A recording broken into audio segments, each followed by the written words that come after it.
Hi മക്കളെ, ഞാൻ നിങ്ങളുടെ സ്വന്തം സൂസ്. അപ്പോഴേ അമ്മ ഇന്നൊരു വീഡിയോ ആയിട്ട് വന്നിരിക്കാം. എന്താണെന്നറിയണ്ടേ? നിങ്ങളും കൂടെ വാ.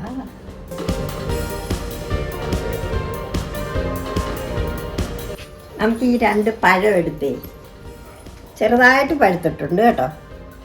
ഇതമ്മ കരിഞ്ഞ് തേങ്ങാപ്പാലിനകത്ത് വേവിച്ച് ശർക്കര പാനിയാക്കി വെച്ചിട്ടുണ്ട്.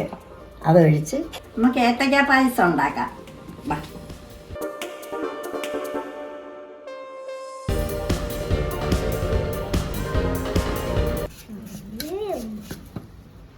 നമുക്കണ്ട് ഇങ്ങനെ അങ്ങ് അരിഞ്ഞിട്ട് കുഞ്ഞുങ്ങൾക്കൊക്കെ വേവിച്ച് ഇതുപോലെ കോരി കൊടുക്കാനൊക്കെ നല്ലതാട്ടോ.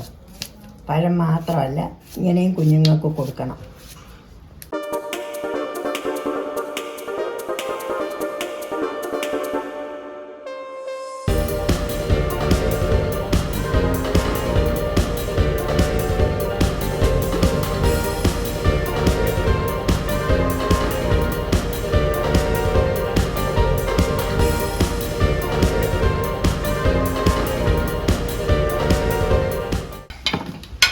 നമുക്കിങ്ങനെ കായതിനകത്തോട്ട് ഇട്ട് കൊടുത്തിട്ട്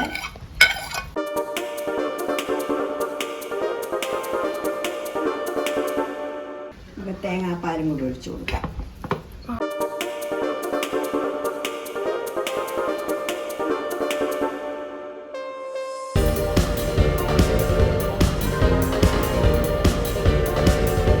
മക്കളെ വേണ്ട, ഇനി നമുക്ക് ശർക്കര പാനിയാക്കി വെച്ചേക്കുന്നു, അത് നമുക്ക് ഒഴിച്ചു കൊടുക്കാം.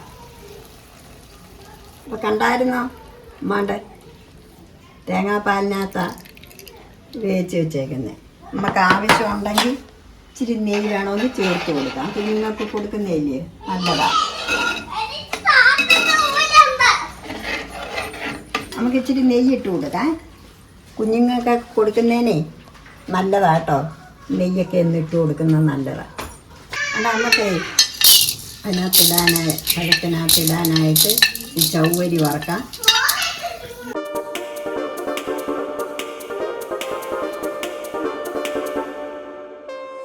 അവിടെ ചവ്വരി ഒന്ന് മൂത്ത് വന്നിട്ടുണ്ട്. നമുക്കത് 5-6 അണ്ടിപ്പരിപ്പ് ഇട്ട് കൊടുക്കാം, ഏലക്കായി ഇട്ട് കൊടുക്കാം.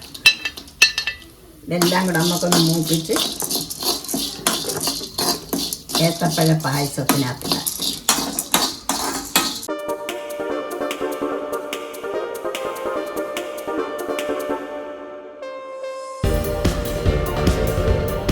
ഏത്തയ്ക്ക പായസം റെഡി ആയിട്ടുണ്ട്.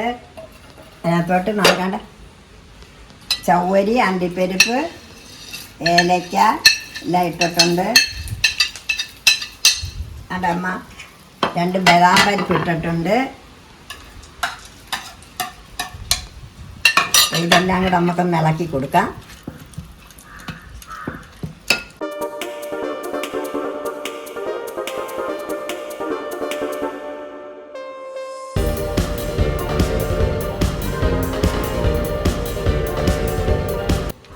ഏത്തയ്ക്ക പായസം റെഡി ആയിട്ടുണ്ട്.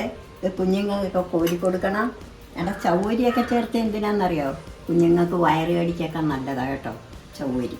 അപ്പോൾ അതുകൂടെയൊക്കെ ചേർത്ത് കൊടുത്താൽ കുഞ്ഞുങ്ങൾ കഴിച്ചോളൂ. കുഞ്ഞുങ്ങൾ സ്കൂളിൽ നിന്നൊക്കെ വരുമ്പോഴേ ഇച്ചിരി ഇതുപോലെ കോരി കൊടുക്കണം, നല്ലതാണ് കേട്ടോ. ഇതുപോലെ വീഡിയോസ് ചെയ്യണേ, മറക്കരുത്.